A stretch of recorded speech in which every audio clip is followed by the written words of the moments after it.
Pegunungan Appalachian adalah salah satu tempat paling misterius di dunia, bahkan bagi penyelidik paranormal seperti Hellboy. Sebagai seorang iblis yang telah mengalami banyak hal aneh, Hellboy berpikir dia sudah melihat segalanya. Namun, tidak ada yang bisa mempersiapkannya untuk apa yang akan terjadi dalam kasus ini. Dalam penyelidikannya, Hellboy harus menghadapi beberapa monster paling aneh dan menakutkan yang bisa Anda bayangkan. Kami akan membahas kesalahan yang terjadi, langkah-langkah yang seharusnya diambil, dan cara mengalahkan setiap makhluk iblis yang muncul dalam perjalanan Hellboy si pria bengkok. Penyelidikan ini berubah menjadi sangat berbahaya. Tak seorang pun menyadari bahwa kejadian ini terjadi pada tahun 1959, di suatu tempat di Pegunungan Appalachian. Hellboy bersama rekannya, Bobby Joe, sedang menaiki gerbong box dari sebuah kereta berkecepatan tinggi. Mereka mengangkut kargo yang sangat berbahaya kembali ke markas besar BPRD. Namun, sepanjang perjalanan, Hellboy terus mendengar suara-suara aneh yang hanya bisa didengarnya. Ketika misteri ini terungkap, dia menyadari bahwa menerima pekerjaan ini mungkin adalah kesalahan terbesar dalam hidupnya. Agen lain penasaran dengan isi peti itu. Joe menjelaskan bahwa isinya adalah laba-laba jaring corong, namun situasinya menjadi lebih buruk karena laba-laba tersebut dirasuki oleh setan. Joe mengatakan mereka telah membius makhluk itu, tetapi tiba-tiba Hellboy mendengar suara aneh lagi. Tak lama kemudian, laba-laba raksasa itu keluar dari peti. Dalam hitungan detik, monster itu merangkak ke langit-langit, lalu melompat turun ke salah satu agen dan menghancurkan kepalanya dengan sekali gigitan. Taring laba-laba itu patah satu, tetapi masih ada 6 lagi yang tersisa. Joe berteriak ketakutan dan lari menyelamatkan diri, bersembunyi di belakang Hellboy di sisi lain gerbong. Hellboy segera bertindak. Dia menangkap laba-laba itu dan melemparkannya ke dinding. Namun, pertempuran itu membuat gerbong kehilangan keseimbangan, hampir menyebabkan Bobby Joe terjatuh. Untungnya, Hellboy berhasil menyelamatkannya pada detik terakhir. Sayangnya, gerbong itu keluar dari rel dan jatuh ke lereng bukit, melempar mereka ke lembah di bawah. Beruntung, mereka berdua selamat, tetapi sekarang laba-laba iblis itu berkeliaran bebas. Hellboy menyuruh Joe tetap diam saat dia mulai melacak monster itu melalui hutan. Ini adalah momen yang menegangkan. Sang pemburu iblis bersiap menghadapi makhluk itu sekali lagi. Apa strategi terbaik untuk menghadapi monster seperti ini? Ikuti terus cerita ini untuk melihat bagaimana Hellboy mengatasi tantangan yang mengerikan ini. Sekarang ada laba-laba iblis raksasa yang berkeliaran, dan mereka harus segera menangkapnya sebelum ada korban lain. Tapi ini bukan laba-laba biasa. Laba-laba jaring corong adalah salah satu arachnida paling berbahaya di dunia. Berasal dari Australia, makhluk berkaki 8 ini dikenal karena racunnya yang sangat mematikan dan perilaku agresifnya. Panjangnya bisa mencapai 2 inci, dengan taring kuat yang bahkan mampu menembus kulit manusia. Sebagai pemburu nokturnal, mereka lebih aktif di malam hari, menggunakan liang berbentuk corong untuk mendeteksi mangsa melalui getaran di jaringnya. Dengan kaki yang kuat, mereka bisa menundukkan hewan yang jauh lebih besar, seperti katak, kadal, bahkan mamalia kecil. Racunnya begitu mematikan sehingga dapat membunuh manusia jika tidak segera ditangani. Jika laba-laba sebesar ini saja sudah mengerikan, bayangkan laba-laba iblis raksasa. Makhluk ini adalah mimpi buruk baru. Selain ukurannya yang sekarang lebih dari 10 kaki, 60 kali lebih besar dari ukuran aslinya, energi iblis yang merasukinya membuatnya lebih cerdas. Ia bisa memasang perangkap dan mengubah strategi selama pertarungan. Racun dan kekuatannya juga kemungkinan meningkat drastis, membuatnya semakin mematikan. Hellboy kini menghadapi tantangan besar. Sayangnya, dia terburu-buru dan kehilangan pistol khasnya dalam kecelakaan kereta tadi, senjata yang sangat ia butuhkan untuk pertarungan ini. Jika saya jadi dia, saya akan berhenti sejenak untuk mencari senjata itu sebelum melanjutkan perburuan. Sebagai predator penyergap, laba-laba ini berada di tempat yang sempurna, hutan lebat dengan banyak pohon, batu, dan tanah tidak rata untuk bersembunyi. Kondisi ini memberinya keuntungan besar untuk menyerang secara tiba-tiba. Hellboy harus bergerak dengan sangat hati-hati. Sebesar dan semematikan laba-laba itu, Hellboy masih menjadi monster paling berbahaya di hutan. Dengan kekuatan dan daya tahan supernaturalnya, dia mampu bertahan bahkan melawan predator terbesar sekalipun. Laba-laba sebesar itu tentu akan meninggalkan jejak, jadi langkah pertama Hellboy adalah mencari cabang-cabang patah dan jaring raksasa di area sekitar. Sebelum kecelakaan, Hellboy sempat mendengar suara-suara aneh yang hanya bisa dia deteksi. Selain itu, ada gangguan listrik statis singkat di radio genggamnya. Ini mungkin petunjuk, karena laba-laba itu bisa saja tertarik pada sumber listrik statis. Menyalakan radio untuk memancing makhluk itu bisa menjadi strategi yang efektif. Jika pelacakan tidak berhasil, menjebak laba-laba adalah pilihan lain. Laba-laba jaring corong tidak hanya peka terhadap getaran, tetapi juga tertarik pada panas. Hellboy bisa menggunakan suar atau memanfaatkan bahan bakar yang tumpah dari kecelakaan untuk membuat api, lalu memancing laba-laba keluar. Saat makhluk itu muncul, Hellboy harus fokus menyerang titik-titik lemahnya, seperti mata, perut yang lembut, dan terutama kakinya. Merusak salah satu kaki laba-laba akan sangat melumpuhkan mobilitasnya. Namun, meskipun Hellboy tahu strategi ini, situasinya segera menjadi lebih buruk. Tiba-tiba, laba-laba raksasa itu menyerangnya dari atas. Dengan sigap, Hellboy menghindar dan meraih sebuah dahan pohon, menggunakannya seperti tombak untuk menusuk perut laba-laba itu. Makhluk itu melawan, mengangkat Hellboy, dan melemparkannya ke sebuah pohon. Saat Hellboy bangkit, dia menyadari sesuatu yang aneh, pohon di sekitarnya tampak mengecil. Pertarungan ini, rupanya, baru saja dimulai. Mereka merasa telah cukup melukai laba-laba itu untuk menghentikannya sementara, tapi saat Hellboy mencoba menangkap makhluk tersebut, laba-laba itu justru menghilang ke dalam sebuah terowongan misterius. Joe menduga itu adalah lubang angin dari poros tambang tua, dan mereka harus turun ke sana jika ingin menangkap arachnida jahat itu. Dalam pencarian mereka sampai di sebuah kabin terpencil. Keluarga yang tinggal di sana mengenali Hellboy dari berita, tetapi seorang wanita tua mengatakan bahwa mereka tidak memiliki telepon di dalam. Saat mereka masuk, mereka menemukan salah satu anak laki-laki keluarga itu tergeletak tak bergerak di lantai. Keluarga menjelaskan bahwa anak itu dikutuk oleh seorang penyihir bernama Cora Fisher. Tak lama, seorang penduduk setempat bernama Tom datang kembali ke daerah itu untuk pertama kalinya dalam bertahun-tahun. Ia membawa sebuah benda aneh yang ditemukannya di depan pintu, gumpalan rambut dan lendir hitam yang dikenal sebagai bola penyihir. Benda itu rupanya digunakan oleh Cora untuk membuat anak laki-laki itu sakit. Tom mengenal Cora sebelum wanita itu menjadi penyihir dan memberitahu mereka cara mematahkan mantranya, merebus pakaian anak laki-laki itu sambil meneriakkan nama Cora. Tom sendiri memutuskan untuk menemui Cora di tempat tinggalnya, dan Bobby Joe bersikeras ingin ikut untuk mendapatkan pengalaman lapangan. Hellboy awalnya ragu, tetapi akhirnya setuju. Mereka bertiga pergi menuju rumah Cora. Saat mereka tiba menjelang malam, suasana sudah gelap. Berdiri di halaman, Tom mencoba memanggil Cora, tetapi tidak ada jawaban. Mereka lalu menemukan sebuah gudang dengan pintu jebakan yang mengarah ke ruang bawah tanah rahasia. Di sana, mereka menemukan tas penuh bola penyihir yang tersembunyi, serta sebuah toples berisi serangga aneh. Namun, tiba-tiba mereka mendengar Bobby Joe memanggil dari kamar tidur di dalam rumah. Ketika mereka kembali masuk, mereka dikejutkan oleh pemandangan mengerikan, kulit Cora tergeletak di tempat tidur, kempis seperti ban yang kehilangan udara. Tom menyadari bahwa Cora mungkin telah keluar dalam bentuk lain, jadi mereka hanya bisa menunggu dia kembali. Sambil menunggu, Tom menjelaskan bahwa serangga di toples itu adalah familiar iblis milik Cora. Cora menyerahkan tubuhnya untuk dimakan serangga itu sebagai imbalan atas kekuatan sihirnya. Tom kemudian bercerita bahwa dia tahu banyak tentang ilmu hitam karena pernah bertemu dengan seorang penyihir bernama Evie.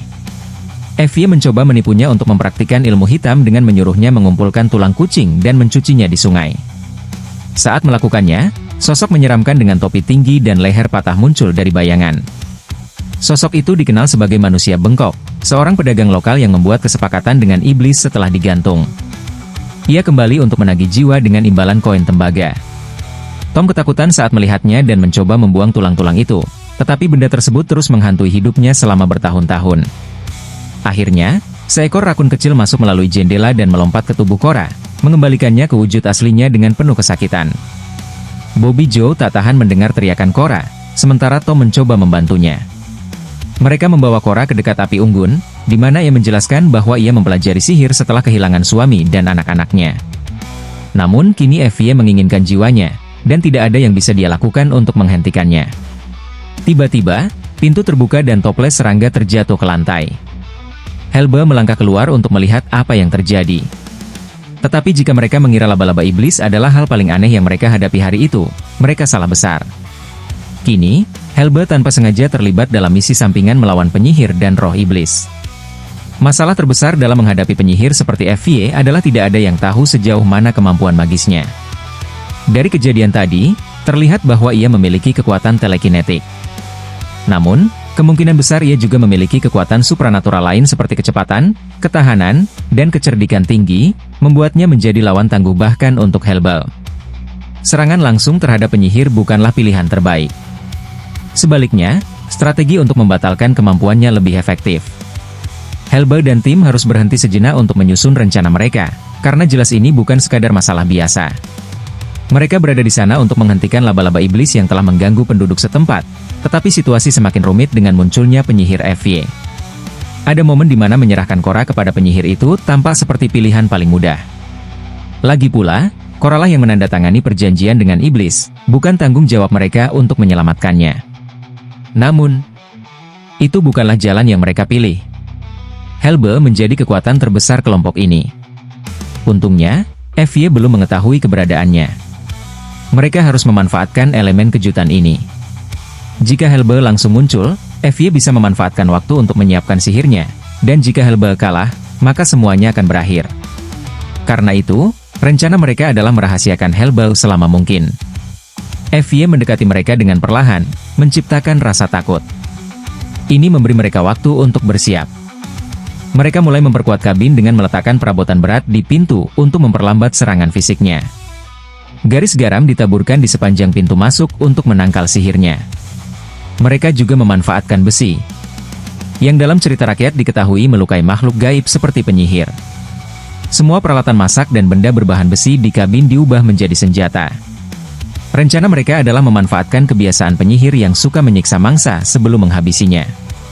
Tom dan Korra diminta berpura-pura sangat takut untuk mengalihkan perhatian FY. Saat FY lengah, Helba akan menyerang dengan kekuatannya, berharap dapat mengalahkannya dengan satu pukulan mematikan. Malam itu, ketika semua tampak tenang, FY muncul di jalan dengan menaiki kuda putih. Helba dan kelompoknya mendengarkan FY bercerita bahwa dia telah menyiksa Korra selama bertahun-tahun hanya untuk hiburan. Namun, ada satu kejutan yang FY tunjukkan kepada mereka. Kuda putih itu sebenarnya adalah ayah Tom, yang dikutuk menjadi hewan. Ketika kutukan itu dipatahkan, ayahnya kembali ke wujud manusia, tetapi meninggal sesaat setelah itu. Tom hancur.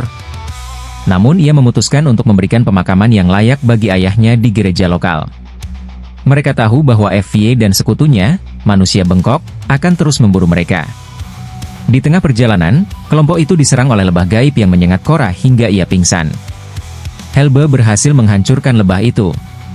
Namun kelompok mereka harus berhati-hati.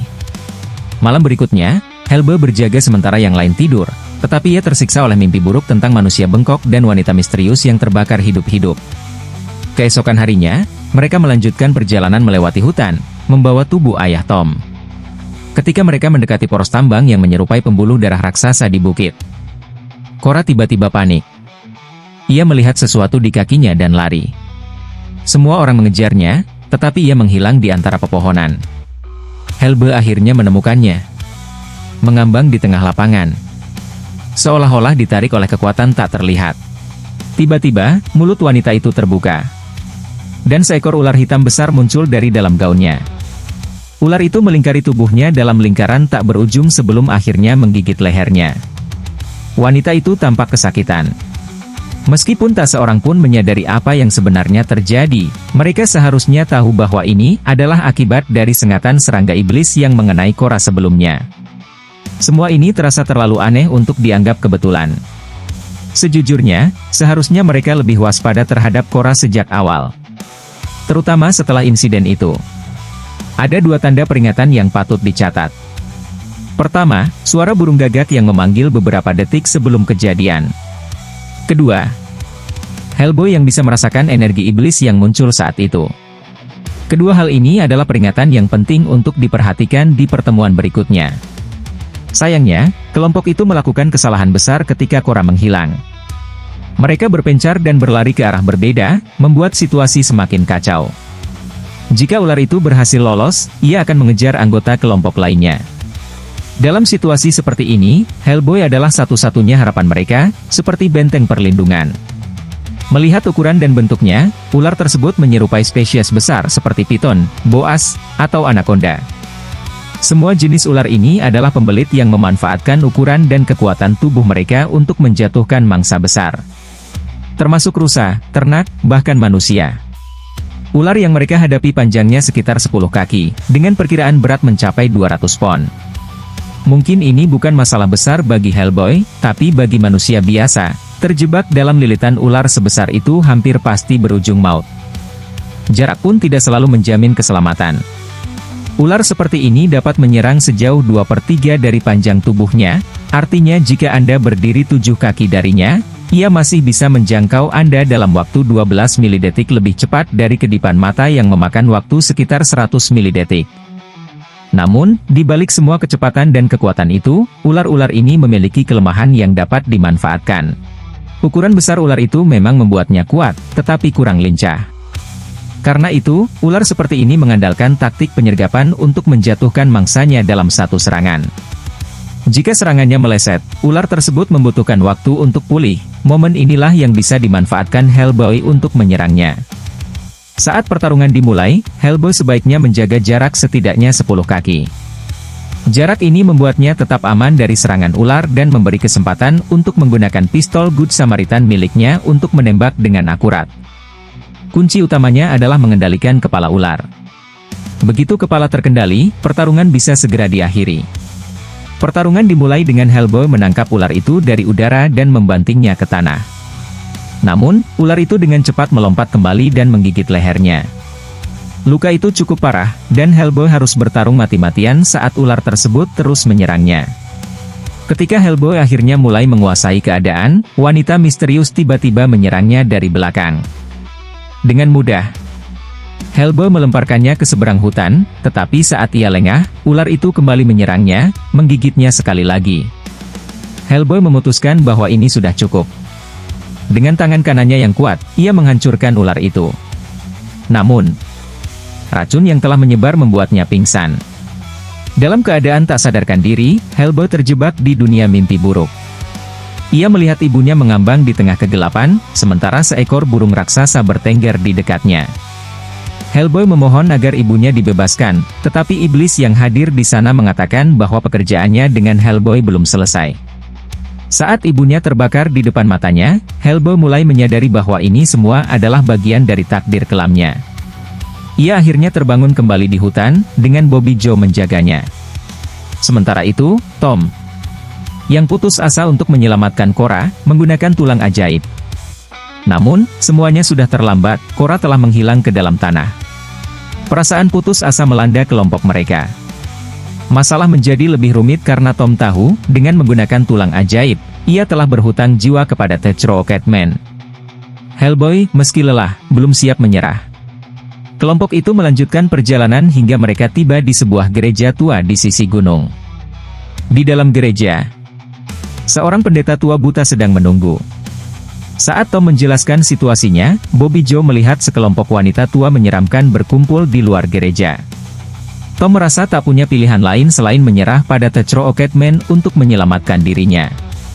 Namun, Hellboy bertekad untuk membuatnya berpikir ulang, bahkan jika itu berarti memaksanya untuk tidak menyerah pada kejahatan. Saat hendak pergi, matahari tiba-tiba terbenam dengan kecepatan tak wajar di balik bukit. Sang pendeta menawarkan mereka untuk bermalam, meyakinkan bahwa gereja adalah tempat yang aman. Namun, Hellboy tetap berjaga-jaga, memuat senjatanya sebagai antisipasi. Ternyata, kecurigaannya terbukti. Tubuh pendeta tua itu mulai bergerak aneh ketika semua orang lengah. Sementara itu, Tom mendengar suara FVA di kepalanya. Penyihir yang memperingatkan bahwa dia baru saja memulai. FVA mengatakan bahwa semua orang di gereja akan mati kecuali Tom keluar dan menyerah. Diam-diam, Tom keluar tanpa sepengetahuan yang lain. Di luar, ia menemukan FVA duduk di sebuah pohon, tertawa dan mengejeknya seperti biasa.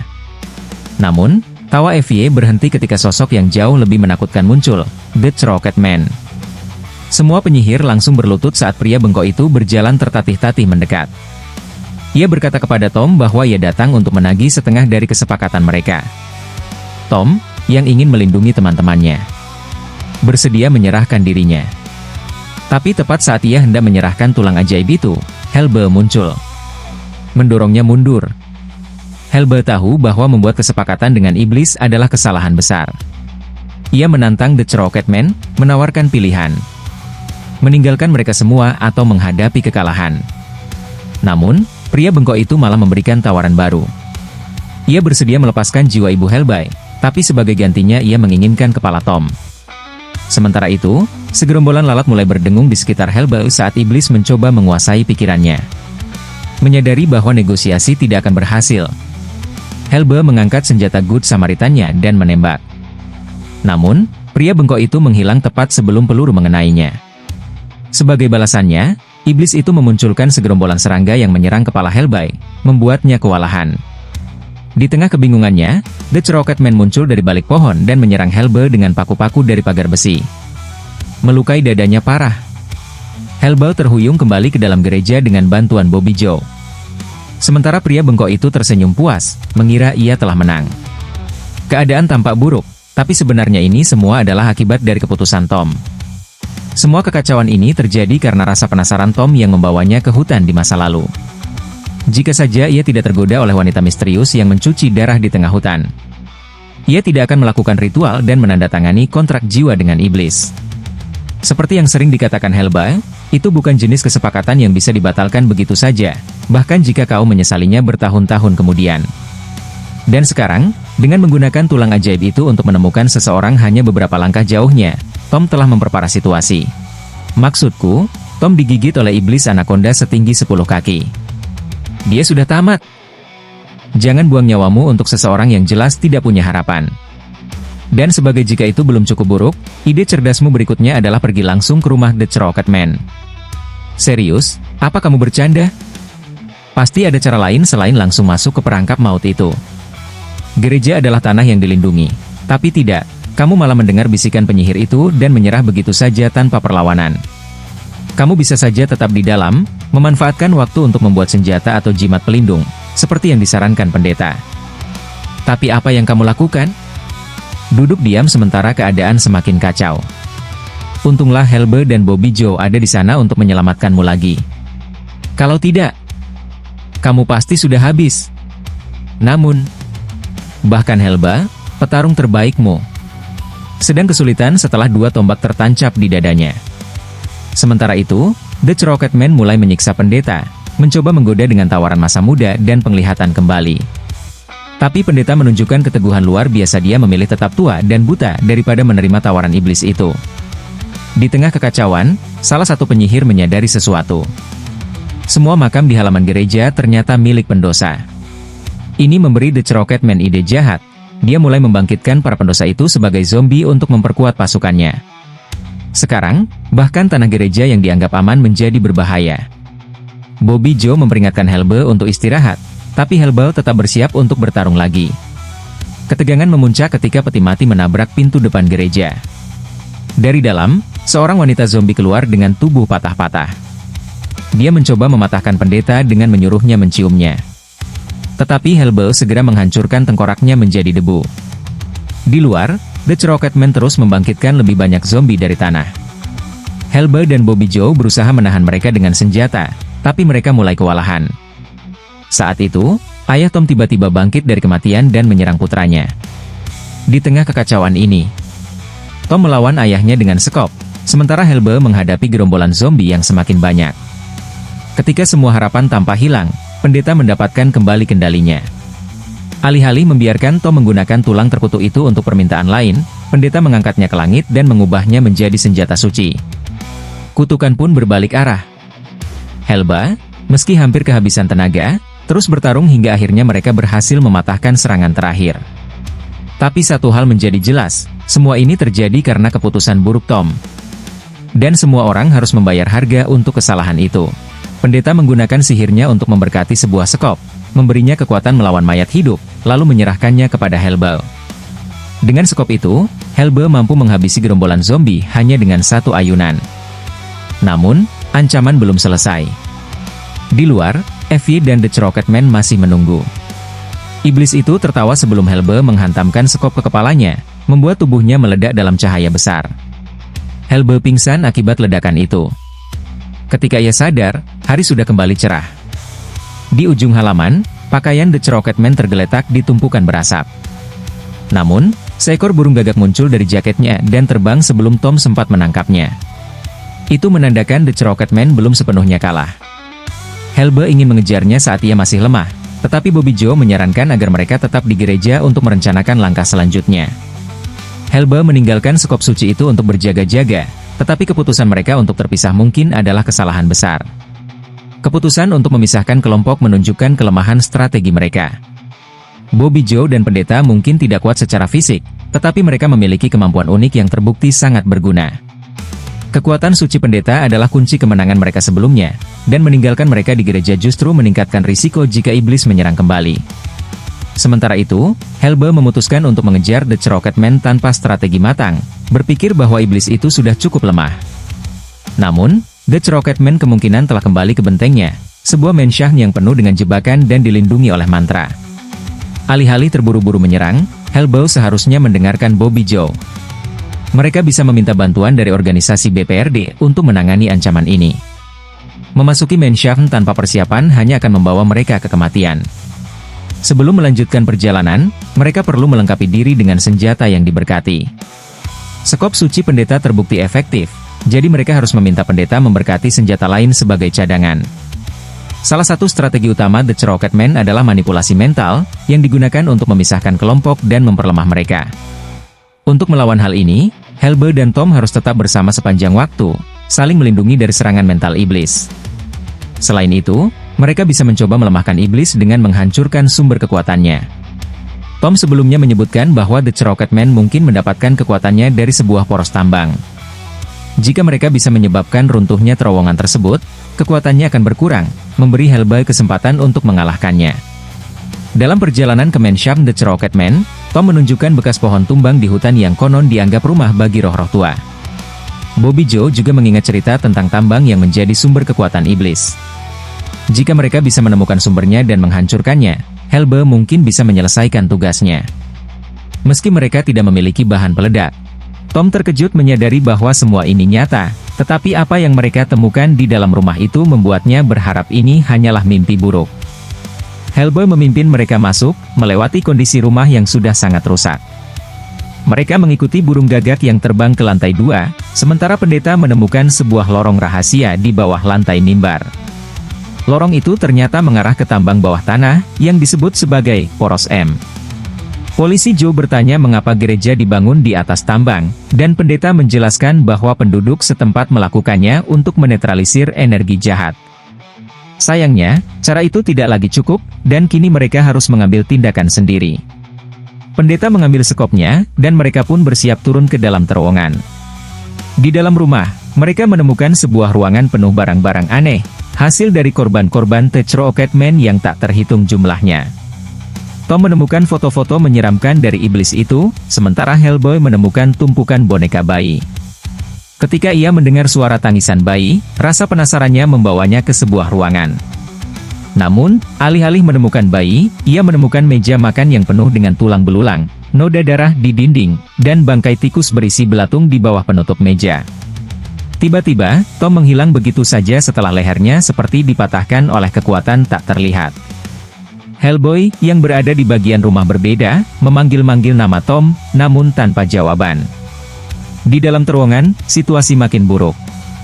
Seekor burung gagak hampir mengenai kepala Bobby Joe, dan sekop pendeta mulai bersinar oranye, menandakan adanya ancaman besar. Seketika, kawanan burung gagak menyerang mereka. Pendeta menyuruh Bobby Joe berlari, sementara ia bertarung mati-matian dengan sekopnya. Bobby Joe akhirnya menemukan tempat bersembunyi di sebuah terowongan kecil, tetapi pendeta tidak seberuntung itu.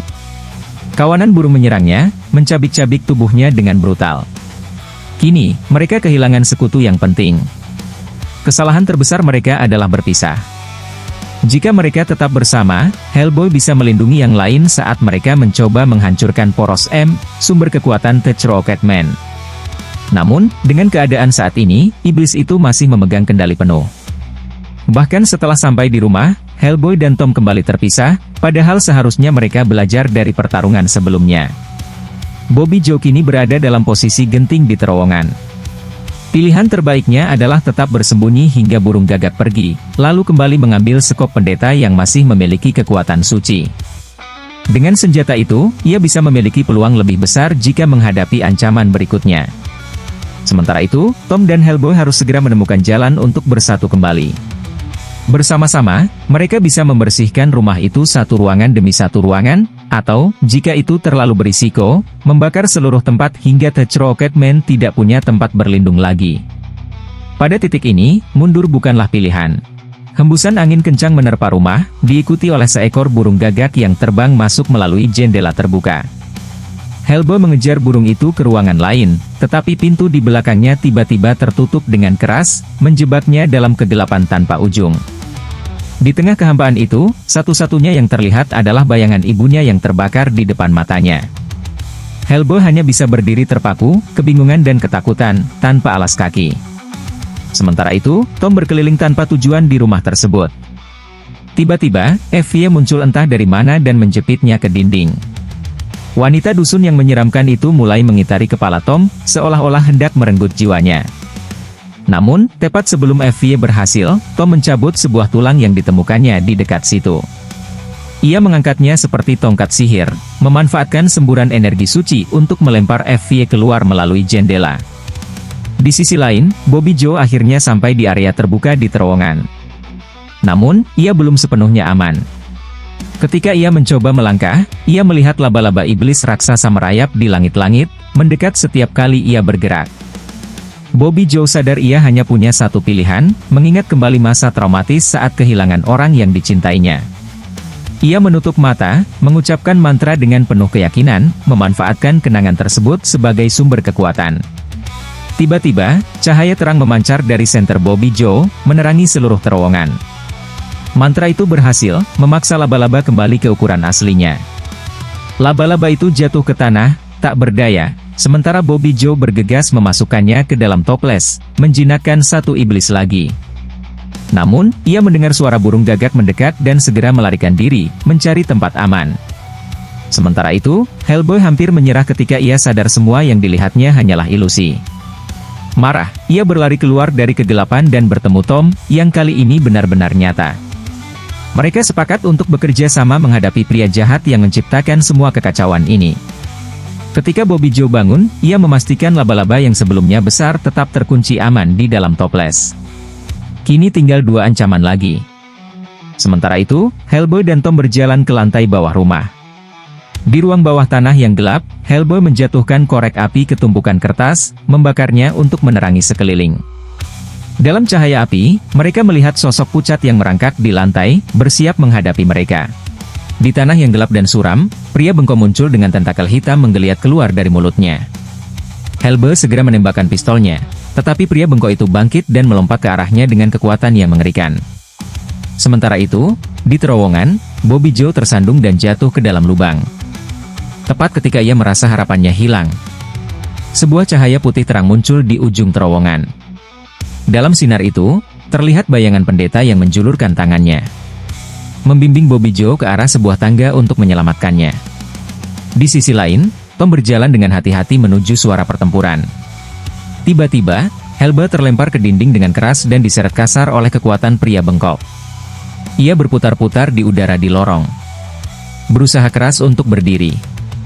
Namun, pria bengkok segera menjepitnya dan memuntahkan segerombolan lalat yang menyerang wajah Hellboy. Sambil mengejek, pria bengkok berkata bahwa ia akan menggunakan jiwa Hellboy untuk menambah kekuatannya. Saat semuanya tampak berakhir, Tom muncul dan berhasil mengalihkan perhatian pria bengkok. Dengan cepat, ia melemparkan bola energi sihir ke dalam mulut pria itu. Seketika, pria bengkok tersedak, dan asap hitam mulai keluar dari tubuhnya. Ini adalah kesempatan Hellboy untuk bangkit kembali. Dengan iblis yang mulai melemah, Hellboy melancarkan serangan balik. Ia menghajar pria bengkok tanpa ampun di seluruh rumah, akhirnya melemparkan makhluk itu ke bawah tangga. Pria bengkok terjatuh, menjatuhkan benda-benda seperti koin berkilauan yang berserakan seperti cincin dalam permainan Sonic. Mereka berdua akhirnya berhasil menyeret pria bengkok kembali ke lantai utama. Meski jelas-jelas kalah, iblis itu terus mengejek mereka. Tak ingin membuang waktu, Helba mengeluarkan pistolnya dan meledakkan kepala pria bengkok, yang meledak menjadi hujan koin tembaga. Dengan itu, 2 iblis telah dikalahkan, hanya 1 yang tersisa. Tom kemudian menyadari bahwa setiap koin mewakili sebuah jiwa. Dan mereka mulai bertanya-tanya siapa jiwa yang akan mereka selamatkan berikutnya. Saat mereka berjalan pulang, Helba mengatakan kepada Tom bahwa mungkin ia tidak pernah benar-benar membutuhkan tulang ajaib itu. Kekuatan untuk mengalahkan pria bengkok sebenarnya telah ada di dalam hatinya selama ini.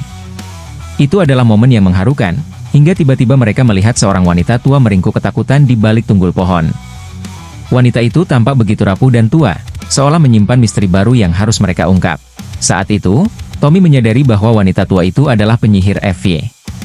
Begitulah keadaannya setelah kehilangan kekuatan iblisnya. Namun, Tommy tahu cara mengembalikan kecantikannya seperti semula. Sementara itu, di gereja, anak-anak menyadari ada yang tidak beres. Helba bergegas masuk, khawatir Bobby Joe terluka. Ia menemukan Bobby Joe pingsan di lantai. Untungnya, Bobby Joe masih hidup dan bahkan berhasil menangkap laba-laba setan dalam prosesnya. Ketika mereka keluar ke ladang, mereka menemukan telepon darurat. Dalam beberapa jam, mereka mendapatkan tumpangan helikopter untuk kembali ke pangkalan. Kelelahan, Bobby Joe tertidur di bahu Helba. Sementara itu, Tom menggunakan kekuatannya untuk mengubah FY menjadi seekor kuda, seperti yang pernah dia lakukan pada ayahnya. Dengan itu, 3 iblis telah berhasil mereka tumbangkan, dan tidak ada lagi yang membuat Helba panik. Itu adalah kemenangan besar. Dan jujur saja, apa yang lebih epik daripada Helba? Tidak ada. Terima kasih sudah menyaksikan cerita ini. Jika ada sesuatu yang menurut kalian bisa dilakukan dengan cara berbeda, beritahu saya di komentar. Jangan lupa untuk like, subscribe, dan cek playlist untuk video-video menarik lainnya. Sampai jumpa di video berikutnya, dan semoga harimu menyenangkan. Siapkan diri sebelum hujan turun. Jas hujan polos berbahan parasit PVC ini nyaman digunakan dan dilengkapi dengan bonus tas root praktis.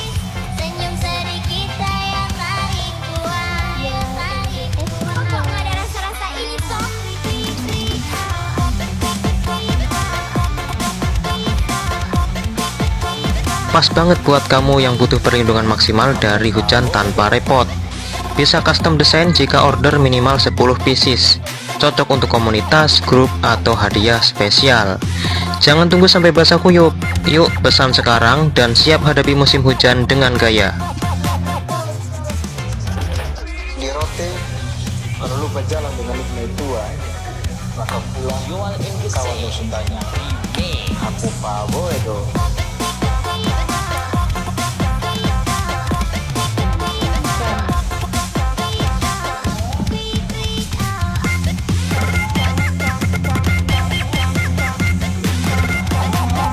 Tampil beda dengan tas lempang distro yang bisa custom sesuai gaya kamu. Bebas pilih logo atau nama. Dan dibuat dari bahan Cordura berkualitas, ukuran ideal, panjang 30 cm, lebar 8 cm, dan tinggi 21 cm. Dengan 3 slot saku untuk barang bawaanmu. Pesan sekarang, jadikan tas ini cerminan unik dari gaya kamu.